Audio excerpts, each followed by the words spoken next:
afternoon, Family Cafe. Please give a warm welcome to our next speaker, APD Director, Barbara Palmer.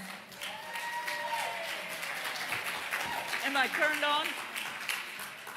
Do you have me turned on yet? Yes. There we go. Well, hey, everybody. It's great to see you. Okay, last night I started with, are you having fun? Yeah? My question tonight is, have you learned something? Something new? All right, that's really good. Well, let me tell you what we're going to do this afternoon. First of all, I'm going to say a few things. You all know me. I say a few things. And then after that, we're going to have Lorena Fulcher, who is going to come up here. There's Lorena right there. And she's going to tell you about all of the new things, some very important changes that are taking place in this agency. I think I can take this off, don't you? While I'm up here. Anyway, she's going to be telling you about all of the new things. The legislature, the year before last, passed a bill called Senate Bill 82. And that bill changed a lot of things that we're going to be doing in this agency that are going to be better for you. So she's going to explain some of that. She's going to talk about our technology. She's going to talk about the $95 million, okay? Well, let me just say this before you clap. Somebody asked me, this gentleman right here, he said, last night, I think the governor said they're going to cut $95 million out of the waiver. And I said, no, we're getting $95 million for the wait list. So that's real important for you to know. That $95 million is going to take thousands of people off of the wait list. Yes. Hey.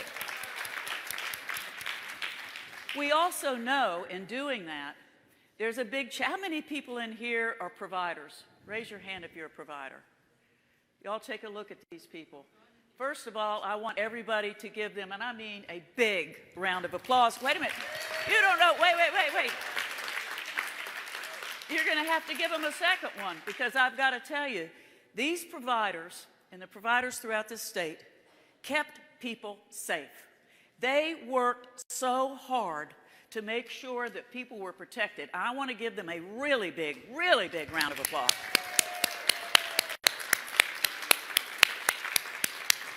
So I also want you to know, though, that they have a problem.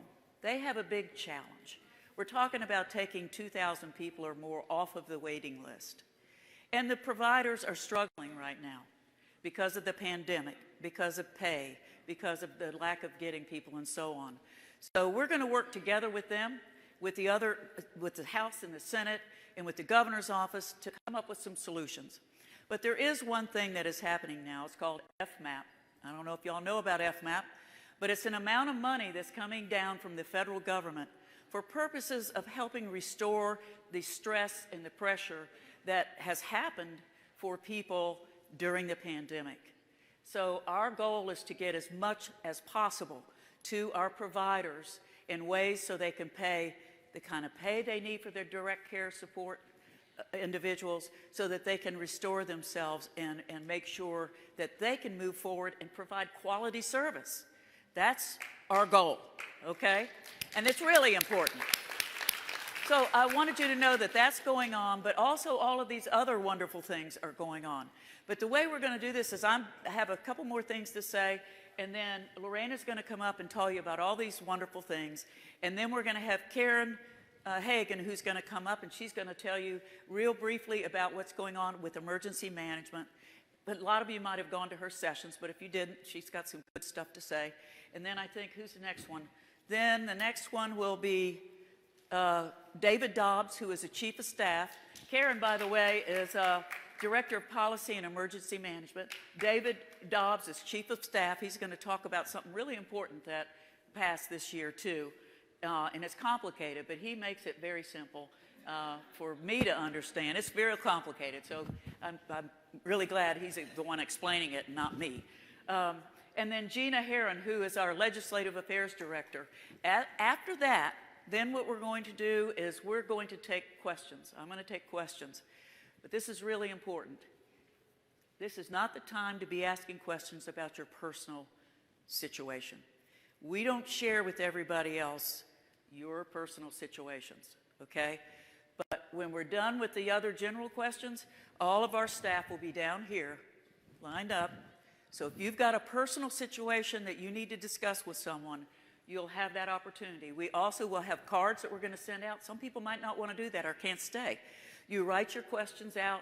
We will get back to you with answers. I've already had about 5 or 6 questions before this even started. And so I know that there are a lot of you that have questions out there, and we want to answer them. We want to help everybody as much as we can. I want to tell you, though, during the pandemic, all of our people they lived at home. They also worked from home, which was very difficult. It worked out, but as you all know, when things change like that, other things change too. So if you had a delay in things, we apologize for that, but we're back 100% now. We're in the office. We're doing what we got to do. So we thank you very much for your patience, but hopefully you all made it through the pandemic as well. So I was asked to explain the $95 million, which I just did, and also how the wait list works. Why is it that the wait list, even though we take people off, more and more people keep coming on? I think it's important for you to know, just imagine this, okay? There are probably hundreds of thousands of people that have developmental disabilities in this state. There are 22,000, 25,000, somewhere that are on the waiting list. But about half of those are under age 21. Now this is where it gets a little complicated. But if you're under age 21 and you're Medicaid eligible, your services are provided through the Agency for Healthcare Administration, ACA. So all those people, about 9 or 10,000 of them, they're on our wait list, but we don't serve them yet, okay? We don't serve them until they get older, okay? And at that point, when they become an adult, they can become Medicaid eligible. So you've got people on the waiting list over here that are getting some services from the Agency for Healthcare Administration, and then when they age out, they come over to us, okay? There are also people that aren't even on the waiting list that when they get to that point and they become adults, they also then are eligible for our services. So it is complicated to people because you say there's 20-some thousand people on the waiting list, but we can't even serve half of them, okay? So let's keep it in perspective, but it's also like I've mentioned, I think to the gentleman, it's like have you ever been to the beach where you got real fluffy sand and you dig a hole and it just keeps filling in, it keeps filling in? Well, that's really what it is. You know, as people are born and as people age, they want to get on the waiting list. So there's always people coming on the waiting list, always. So that's how the wait list works. I'm not going to say anything more because I want you to get all this news and education from Lorena. Lorena Fulcher, who is our Bureau Chief for supports, community supports.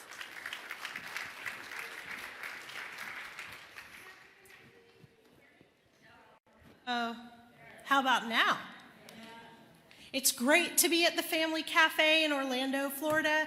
Have any of you guys used the pool at the hotel yet? Not too many, maybe later today. All right, well, as she said, I'm Lorena Fulcher. I'm the Chief of Consumer Supports at APD. And I'm going to talk to you about some of the changes going on with the agency. But I wanted to start off and tell you a couple quick stories. And I want you to remember the stories I'm going to tell you because I'm going to talk about these people when we talk about the changes. First, I want to tell you about Melissa. Melissa's 14. She goes to public school. She communicates using an iPad. She has a cat, and she loves all animals. Do any of you guys have pets?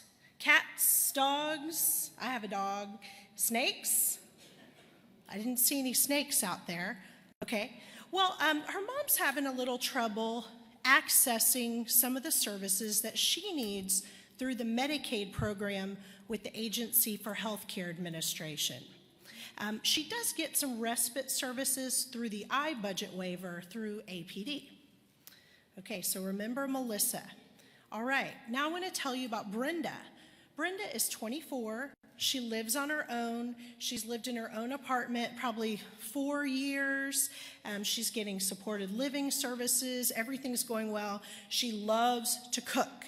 I think she watched a lot of stuff on the Food Network, and she's very inspired and wants to become a chef. She likes cooking for people, but she wants to cook on TV. That's her life goal.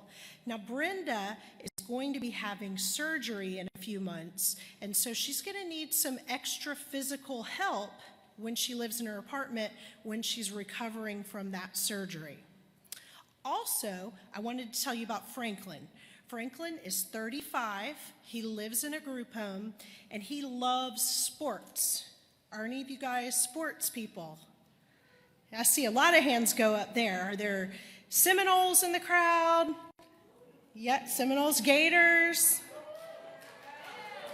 Okay, it sounds like there's more Gators. Where I'm a Seminole, but I'm kind of neutral. You guys like baseball too? Okay, good. All right, so Franklin likes all kinds of sports, and he does watch sports at home on TV, but he really likes going to see sports in person. That's what he likes to do. He's getting some services through the waiver at his group home, and he goes to an adult day training place. But Franklin said that he wants a job, and he wants to earn his own money. So those are our friends we're going to talk about. Okay, so what do you think these three individuals have in common? They're different ages, they live different places.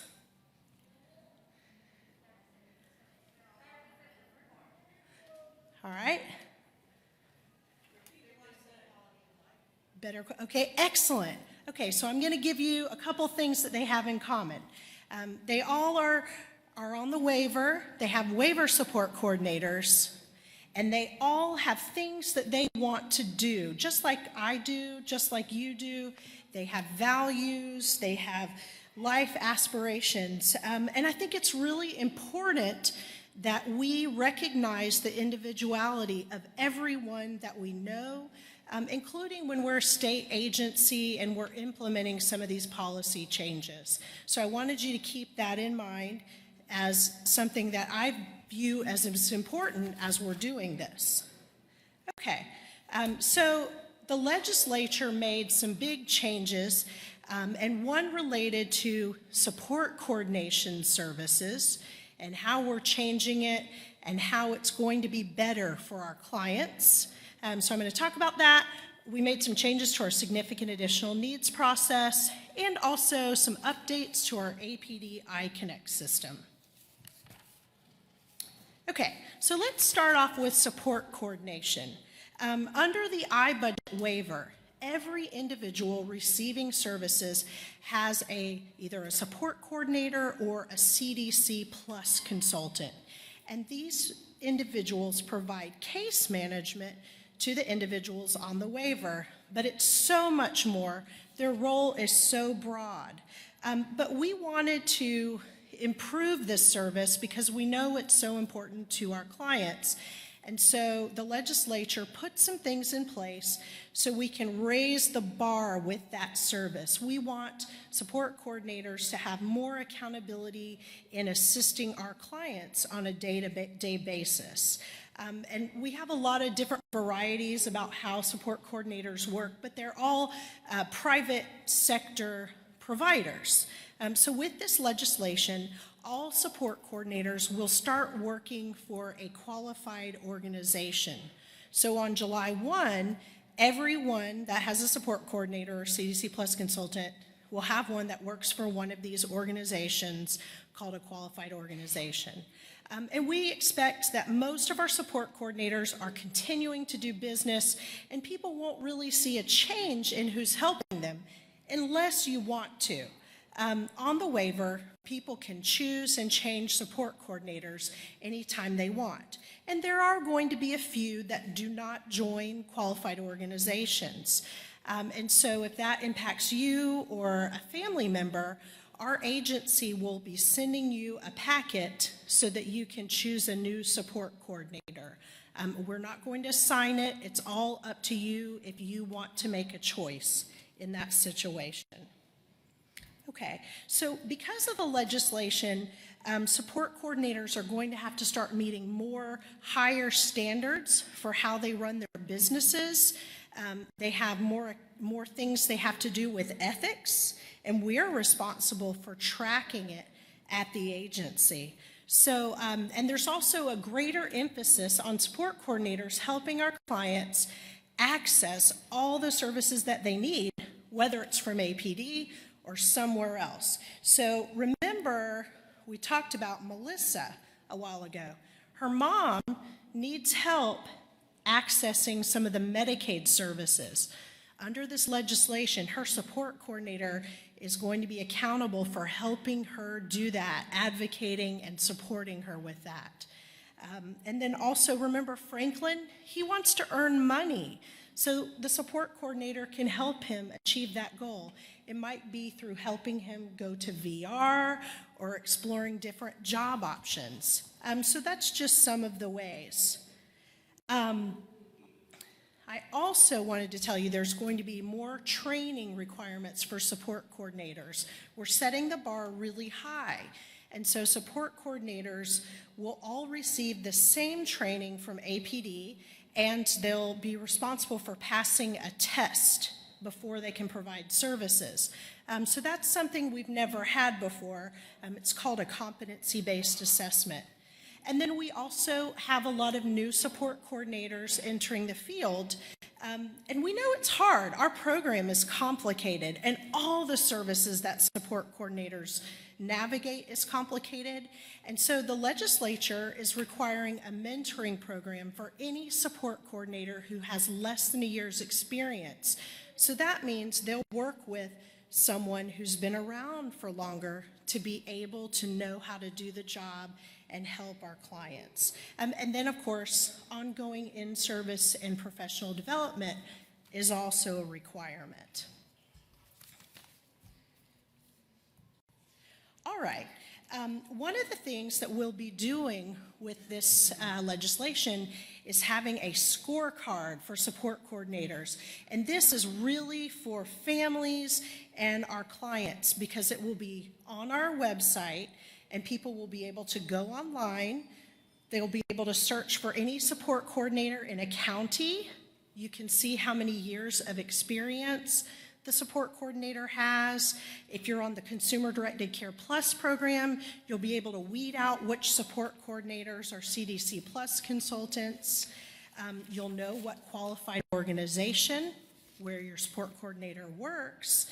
And then also, we'll be administering a client satisfaction survey. So if you're choosing a support coordinator, these are all things you might want to know. And I'll talk to you a little bit more about the survey in a minute. We will be publicly documenting any kind of ethics violations on our website. So you'll know if there's a support coordinator that's struggling with their job. And then there'll also be an overall rating for each support coordinator. So just to talk to you a little bit about the client satisfaction, we've talked to a lot of families, and when we ask how do you go about choosing a support coordinator, a lot of families say, well, I want to know what other people think. And so we will be administering a client satisfaction survey at the time of the support plan every year for everyone on our waiver. And this will be the opportunity for our clients to let us know how their support coordinator is doing, how well are they arranging for supports, how available are they. Some support coordinators are required to be on call 24/7 when there's an emergency. Person-centered planning is very important because individuals have goals, and the support plan, the person-centered support plan, helps map out a way to get there. So how well are the support coordinators doing with that? How do they respect their clients? And then also, how well do support coordinators share information about community resources? There's so much out there. And so this is a way that you all will be able to let us know how support coordinators are doing. And then again, that scorecard is a way you can use it to make informed choices. Okay, so I want to shift gears a little bit and talk about significant additional needs. So significant additional needs refers to a process that happens when our clients on the waiver need more services than they're getting or more services than our budget predicted. And so the legislature wanted us to really tighten up that process. So do you guys remember earlier when I was talking about Brenda? She's the one who lives in her own apartment and she's having surgery. Well, Brenda may need some more help while she's recovering from surgery. And so significant additional needs is a process that her support coordinator may need to assist her with to help her get those supports during that time. And remember, we talked about Melissa. She's 14 now, but when she's 21 and 22, a lot of her service benefits through other programs change. So she might need some help also accessing significant additional needs. And then what about Franklin? He may get a job. Hopefully it's his dream job at a baseball stadium. And he may decide to move out on his own, just like Brenda. So that's where the significant additional needs process will come in. So our agency has centralized that process into our headquarters office.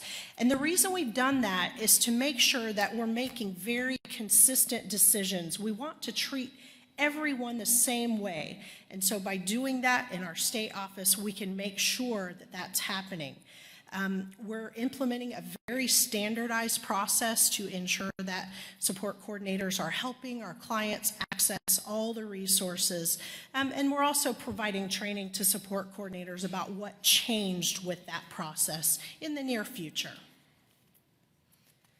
Okay, so I don't know if you guys have heard about the APD iConnect system. I know there's some providers here and some support coordinators, and you guys are familiar with it. But the APD iConnect system is a computer system, and it's the central hub of all of our client data. It keeps all of our information in one place, and so it really is another way our agency can be more accountable to the people that we're serving. With this legislation, the legislature wanted us to do more with the system. So we successfully implemented it in 2018, and support coordinators and staff have been using it since then. Our providers started using it for something called electronic visit verification. And for those of you guys who don't know what that is, it's a way that we know when a provider showed up to provide the service and when they left. And so we can make sure that the billing, when they bill the state for those services, it aligns with that. So a good example is Brenda. Remember we talked about her, she lives in her own home.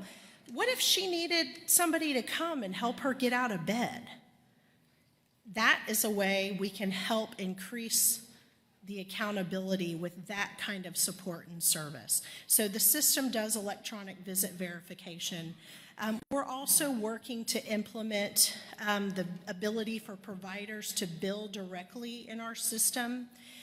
So traditionally with Medicaid, people talk about something called pay and chase. So, and I think most of our providers are the salt of the earth, and they are great providers. There's always situations where there can be fraud. So under regular Medicaid, providers provide services, they bill, and if they get audited, they would show the documentation of providing services. But with our APD iConnect system in the future, providers will do the service and document it, and they will document it before they bill. So it's kind of a fraud initiative, and we hope to help our clients that way as well. Okay, so I think that most people are very excited about the $95 million that the director talked about already for helping people on the waiting list. So this is this is where the rubber hits the road. I wanted to let you know what's going to happen with that $95 million, because gosh, that is a lot of money. So we will be able to serve individuals in 5 of our waiting list categories this year. So those are the individuals that have the most significant needs. They will be able to receive waiver services. So category 1 are people that are in crisis situations, homeless, danger to themselves or others, or the caregiver is unable to provide care. Category 2 are individuals who are in foster care at the time of their adoption, reunification, or permanency, or sometimes people turn 18 in foster care and they need help from the waiver also. Category 3 on our waiting list are people that have very significant needs that puts the individual at a very high risk, or the public. Category 4 are individuals who have a caregiver over 70, aging caregivers. And then category 5 are the individuals who will be graduating in the next year, and they're going to need supports. So we're very excited about doing that waiver enrollment. And if you are somebody that's in one of those categories, you'll get a letter from APD offering you waiver. You'll get information on how to select a support coordinator, like we talked about earlier, so you can go ahead and go through that process. Sometimes families ask, how do I know what category I'm in on the waiting list? So if you don't know, you get a letter every year from APD if you're on the waiting list that describes that. But if you don't know, you can always call one of our APD regional offices, and they can help you with that. So I kind of wanted to just leave you with one thought, thinking about our 3 friends at the beginning and their hopes and dreams. So many of our dreams at first seem impossible, they seem improbable, and then we summon the will, and they become inevitable. I hope you guys have a great day.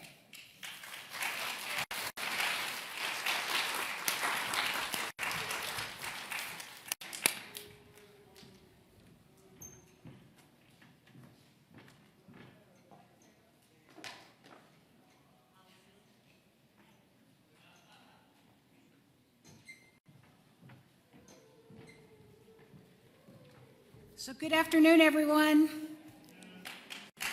So good to see you.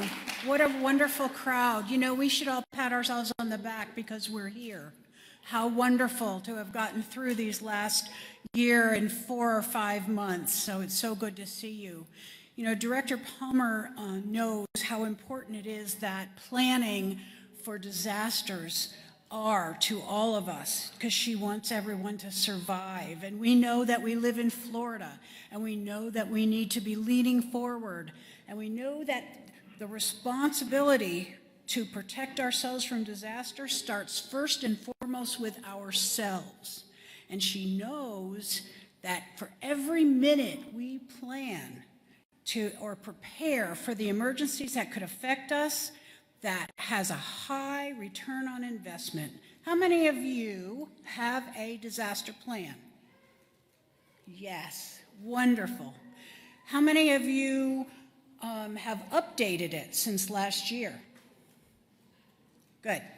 For those who didn't raise their hand, there are so many wonderful resources out there about how to put your own personal disaster plan together. APD Care's website, our website has a fill-in-the-blank disaster plan. You'll find fill-in-the-blank plans from FEMA, from State Emergency Management on floridadisaster.org. The Department of Health has a plan. The Red Cross has a plan. It doesn't matter. They're all really, really good, and they're all very consistent and similar. If you don't have one, go onto one of those websites, find yourself one of those fill-in-the-blank plans, and fill in the blanks. And the next thing you need to do, once you get that plan, tell the people you care about what's in that plan, or tell the people you care for what's in that plan. And people need to know what it is you're thinking you need to do. So when did hurricane season start? All right, June 1st. When does it end? November 30th. Have we seen hurricanes happen prior to June 1st on some strange years? Yep. Have we seen them happen after November 30th? Yep. So what does that mean? It means you need to have a plan that's alive and well all year long. Best place for it to be? Stuck on your refrigerator door, someplace you can see it. Update your contact information, your contact and those that you care about and those that care for you. Make sure it's there. Know what to do.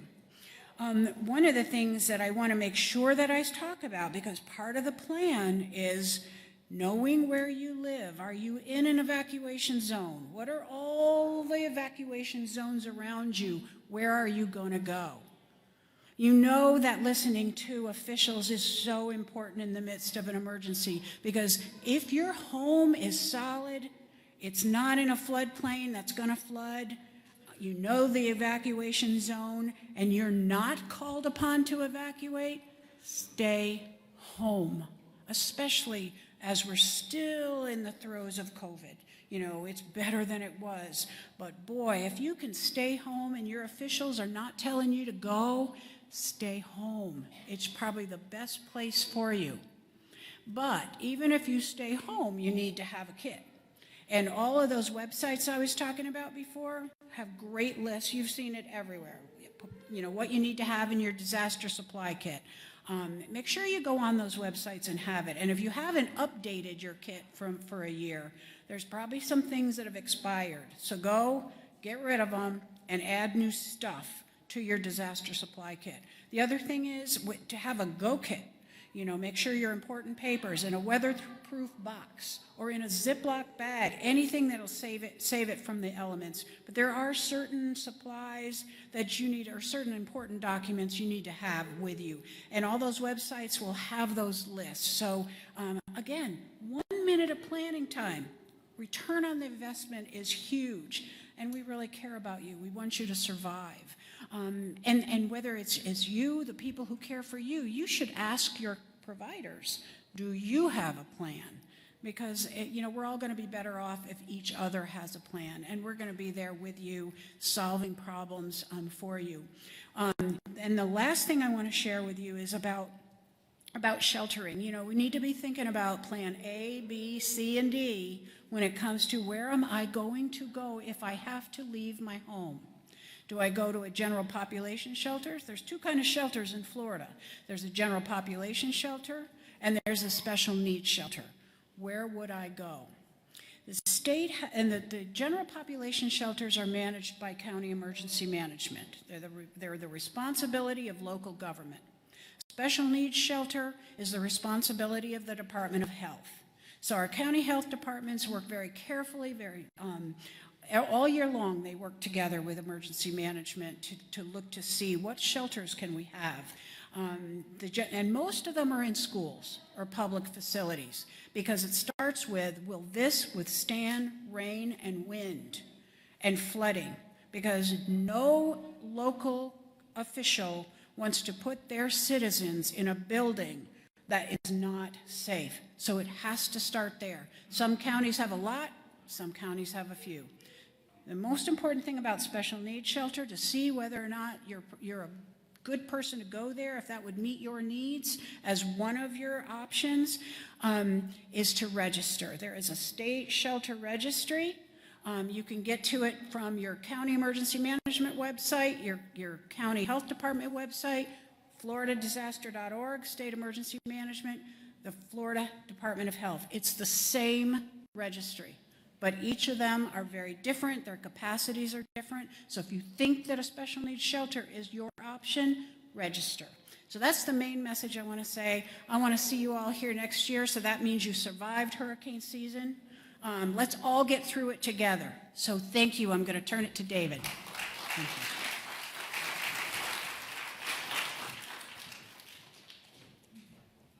All right, thank you, Karen, for those important words. I mean, we must be in Florida. Everybody knows when hurricane season starts and ends. I'm thinking, where else could you be and people know that? You know, my name's David Dobbs. I'm the chief of staff for the agency. I would explain what that means, but I'm not sure myself, so we'll move on from there. We've been talking a lot about the waiver. You know, some of y'all are on the waiver receiving services, and as the director said, we've got providers providing those services. And it's important to all of you that, you know, the providers are there if you're eligible and need those services, that they're there to provide them. But you know what? As much as our providers care about y'all and love the work they do, they've got to be paid, right? And we've got to pay them enough for them to be able to work. And the reason I bring that, okay, providers, y'all are getting a shout out. So, but what's going to happen the next several Octobers is that the minimum wage is going to go up. It's going to go up to $10 an hour come this October 1st and up to $15 an hour by 2026. And that is a great thing because the providers deserve that.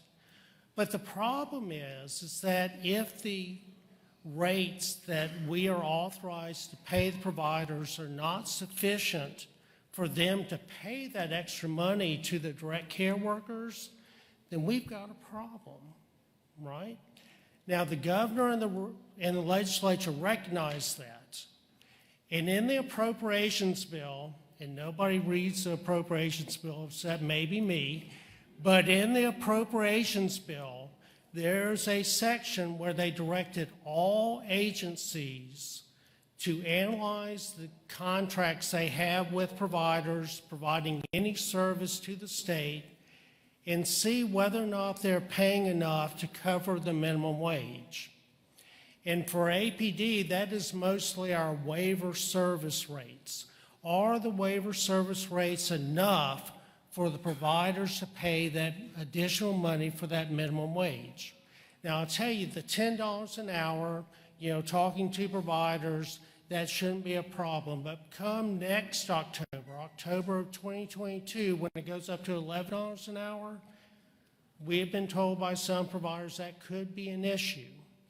What the legislature and governor told us to do in the appropriations bill was to get with our providers, find out how many direct care staff they have, what are they making, and estimate how much more money they'd have to be able to be paid to be able to pay their direct care workers that minimum wage. So what we're going to do as an agency, we're going to get together with the provider associations, that's Florida ARF, that's the ARC of Florida, and some other organizations, and ask providers those questions. How many direct care workers do you have? What are you currently paying them? And then we're going to estimate how much more money we would have to pay them for those services for them to continue to have those direct care workers so that you can get the services provided by them. And all the agencies, including APD, are going to provide that to the governor and legislature by December 1st of this year. And then the legislature and governor, during the next legislative session, which is January and February of 2022, they're going to see if there's enough revenue coming into the state to be able to give us more budget to be able to pay those providers more so that they can provide the direct care workers more. And, I'm optimistic that's going to happen, that's going to be great, that our direct care workers get a justly deserved pay increase, and that you'll be able to continue to receive the services that you require. So, and if they pass that next session, then those rates will probably go into effect sometime during next fiscal year, which starts July 1 of 2022. So that's what's going to be going on. You may hear about that. I know y'all are concerned that your providers are continuing to be able to provide you services. So I want to share that information with y'all. It's really technical and weedy, but I did the best I could to explain it. But it'll be coming. So thank y'all for your time.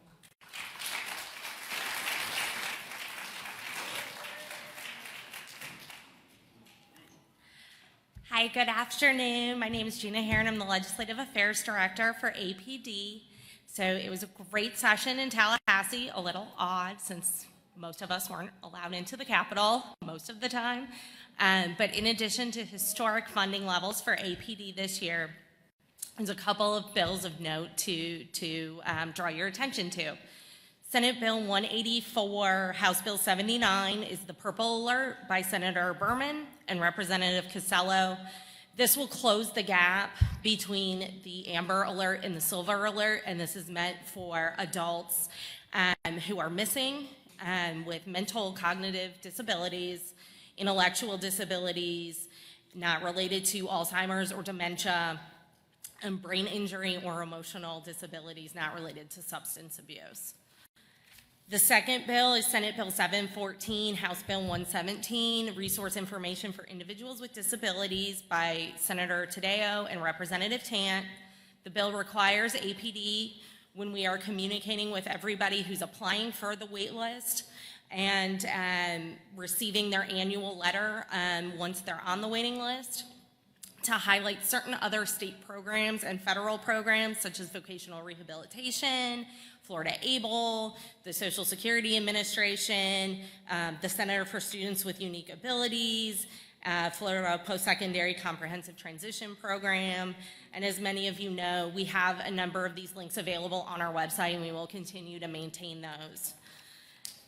In addition to that, the final piece of legislation to note for this year was the tax package, and that was House Bill 7061 that has been signed by the governor. And the piece of this that's really important for everyone is that come January 1st, 2022, some supplies for independent living will be available with a tax exemption. So that's bed transfer handles, $60 or less, bed rails for $110 or less, grab bars and shower seats for $100 or less. And that's meant for individual use only and not for businesses. So that kind of wraps up this legislative session.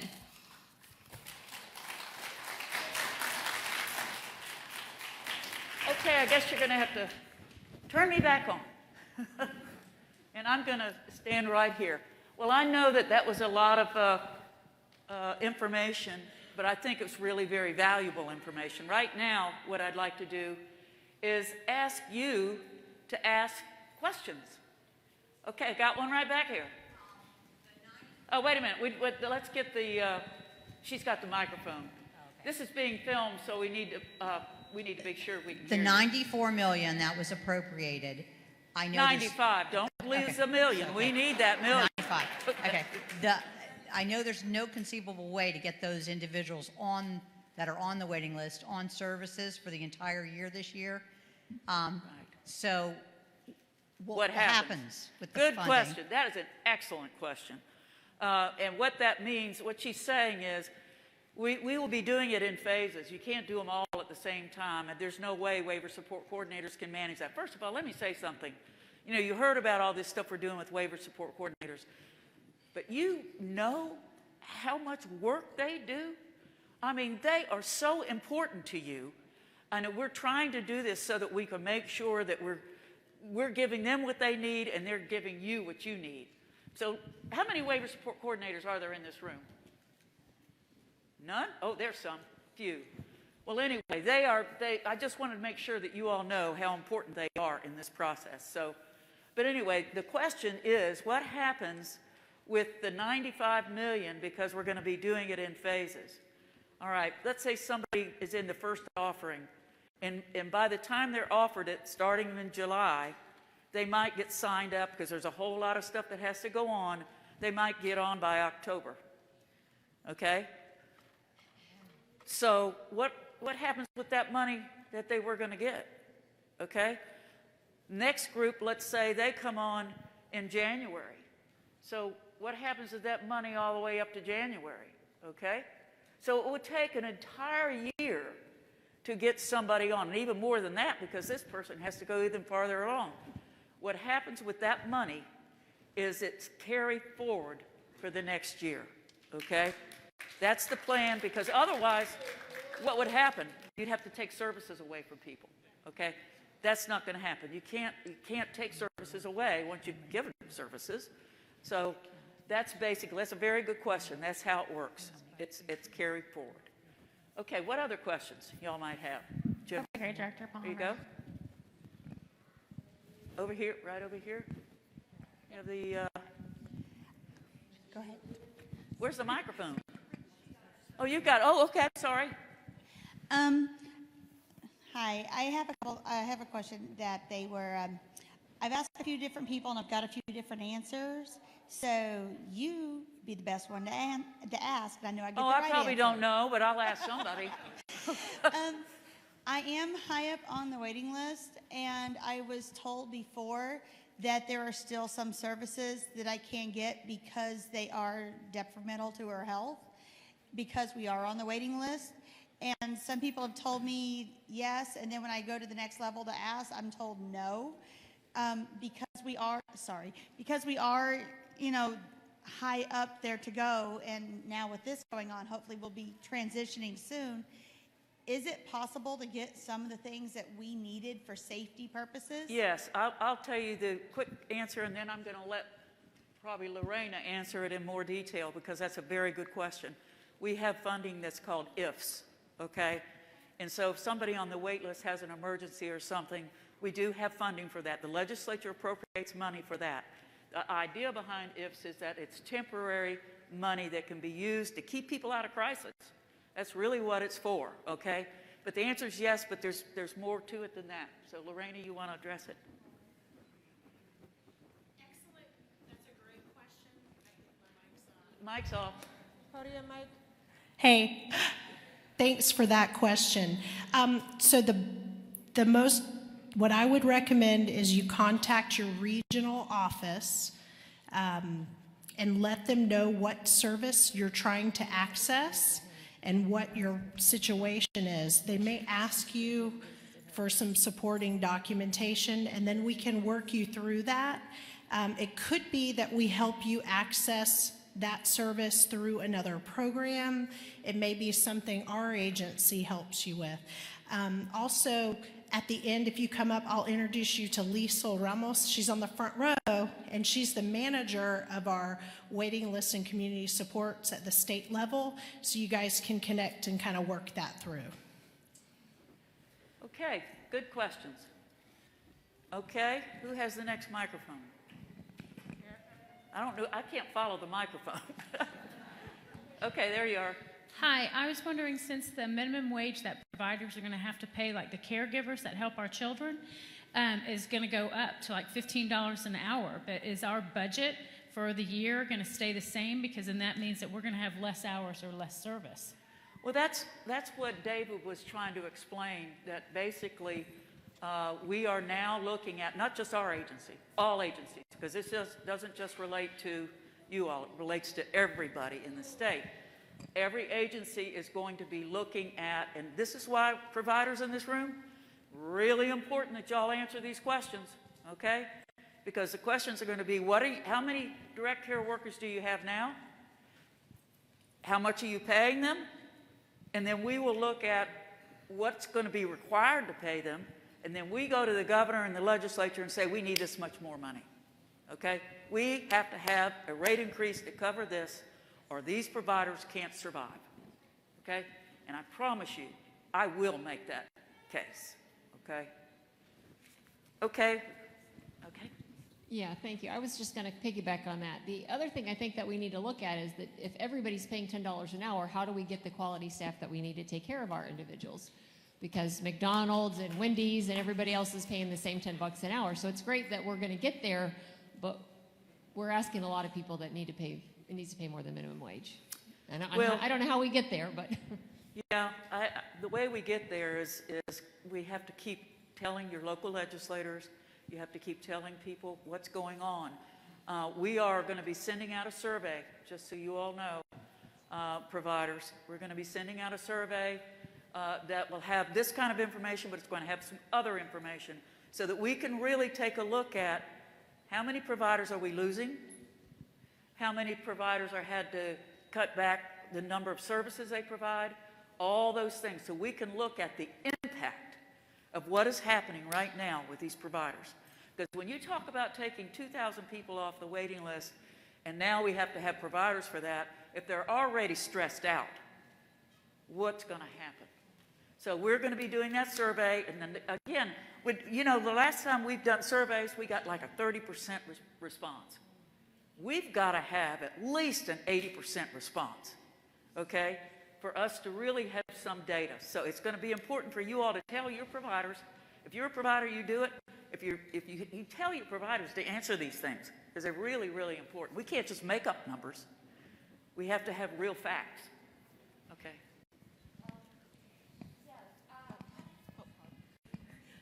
Hi, I would like to ask you, because I've heard that part of this budget is going to be oriented to the long-term care I'm services. having a lot of trouble hearing you. I'm sorry? Understanding. Yeah, there you go. Okay. I've heard that this budget is also going to be oriented to the long-term care services. Is this part of it, like under the waiting list, or is it a different budget? I think The long-term care services? I think that's in Elder Affairs. That's a different agency. Yes, different agency. Thank you. Director, Is that right? Am I right? yes, Okay. Elder Source. I'm right for a change. You know, when I hear that question about paying providers more, I always think, consider CDC Plus. Oh, absolutely. And if people don't do that, that doesn't, you know, that's a possible way to get some help. But considering CDC Plus to pay your providers more, it's a little more work for you, but it's worth it. Does to do everybody know that. what she's talking about with CDC Plus? If you don't know, raise your hand. Okay, CDC Plus is a program that you can choose to administer basically yourself, or you have somebody that administers that program, okay? The money then comes to you. You choose who your providers are, okay? As opposed to a waiver support coordinator. You do have a coordinator, by the way, that helps. As opposed to the services coming in, you can choose who they actually are. It's a very independent kind of program, but you have to know there's work involved in it. There's a lot of work involved in it. Once you get, but my question was, I just wanted to say about Okay. CDC. The categories, if we could go back, is that an unofficial way? Because the categories, you stopped at 5, and you said they went to high school. They're graduating. And then 6 and 7 didn't get mentioned. But my question is, do you stay in 5 if you're a year with graduating and they didn't offer you service? Or do you drop down? I think, there's my mic. That's a great question. You were asking if you're already in Category 5 and you don't go on the waiver, do you stay there? So right now, we will be offering waiver services to everyone who's in Category 5. But we do change. So as people graduate, if they don't need services, we would let them know what their new waiting list category is at that time. So the categories do change. Does that answer your question? Yes, ma'am. Okay. Yes. It's important to keep information You didn't hear updated what with she- APD. Yeah, that's what she said. Keep it updated. Hi. My name is Rebecca Crosby. I'm a social worker, health coach, and self-advocate in Tampa. And this is a for instance that may help you in your research when you're asking for what providers are asking in terms of pay rates and hours. I lose providers left and right because I need, in order for me to have the activities of daily living assistance that I need and work for the 8 hours a day that I have to work to pay my bills, I need good care. And as a result, like I said, I lose providers left and right. So I go to any means necessary to find what I need. And that means I go on Facebook, I go on care.com, I go wherever to find providers. And most of the time when I go on, say, care.com, providers are asking anywhere between $18 and $25 an hour for the types of supports that I need. Is somebody writing that down? Yeah, okay, thank you. That's very helpful, very helpful. And we will check all that out because, and they're gonna kill me for saying this. I know they are, and by they, I mean my staff. Yeah, But that's I'd like for you, if you all have information like that, okay, or if you've got a story yourself about losing your provider or whatever, I want you to send that to me, okay? I want to have that because we've got to have anecdotal information as well as facts, because the anecdotal information is real life. I can send you my ad right now that I put out. You did what? I can send you the ad right now that I placed. Okay, send it to me. Will do. All right. I want the rest of you to do it too, please. Thank you. Our address, you want to write it down? My name is Barbara Palmer. Send it to me. I'll make sure it gets to the right place. All right. 4030 Esplanada Way, Esplanda. Is that right? Esplanada Way, Tallahassee, Florida. I don't know the zip. What is it?